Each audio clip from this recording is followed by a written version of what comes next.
ভুনা খিচুড়ির গন্ধ কি শুধু বেশি মশলায় আসে? একদম না। আজকে দেখুন আমি কিভাবে কম মশলায় ভুনা খিচুড়ি সুস্বাদুভাবে রান্না করি।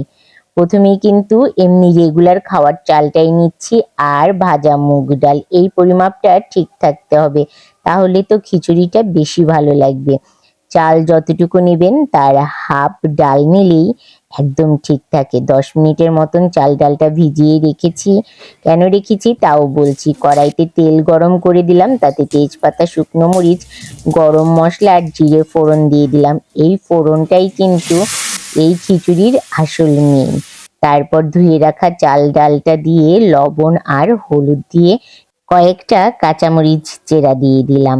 এখন চাল ডালটা খুব ভালো করে ভেজে নিতে হবে, একদম ঝরঝরা করে। এই যে চাল ডালটা 10-15 মিনিট ভিজিয়ে রেখেছিলাম, এর কারণে ভাজার সময় কিন্তু একদম ভেঙে যাবে না আর খুব সুন্দর একটা গন্ধ আসবে।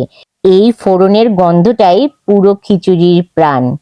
এবার চাল ডালটা বেশ নাড়িয়ে চাড়িয়ে প্রত্যেকটা দানা ফোড়নের গন্ধে মিশে যাওয়া পর্যন্ত ভেজে নিয়ে আমি কিন্তু জল গরম দিয়ে দিয়েছিলাম রাইস কুকারে। সেটার মধ্যে ভেজে রাখা চাল ডালটা দিয়ে দিলাম। অবশ্যই কিন্তু যতটুকু চাল ডাল নেবেন তার দ্বিগুণ জল নিতে হবে। পরিমাপটা ঠিক থাকলে এই ভুনা খিচুড়ি কিন্তু একদম পারফেক্ট হয়। আর একটা কথা মনে রাখবেন, যদি জল বেশিও লাগে কোনো কারণে, চাল যদি পুরনো হয়, তাহলে কিন্তু জলটা পরে দেবেন। এই যে দেখাচ্ছি, এই সময় যদি মনে করেন যে সেদ্ধটা হাফ পর্যন্ত হয়নি, তখন সামান্য পরিমাণে জল ব্যবহার করবেন, তাও অবশ্যই গরম জল। আমার লাগবে না, এজন্য আমি এখন আর ব্যবহার করছি না। এখনো যেটুকু জল আছে সেটুকুতে পুরো রান্না হয়ে যাবে। সামান্য চিনি দিয়ে আবার কিছুক্ষণ ঢাকনা দিয়ে রান্না করে নিয়েছি। দেখুন একদম কিন্তু পারফেক্ট ঝরঝরা হয়েছে। দেখে তো বুঝতেই পারছেন কতটা পারফেক্ট হয়েছে।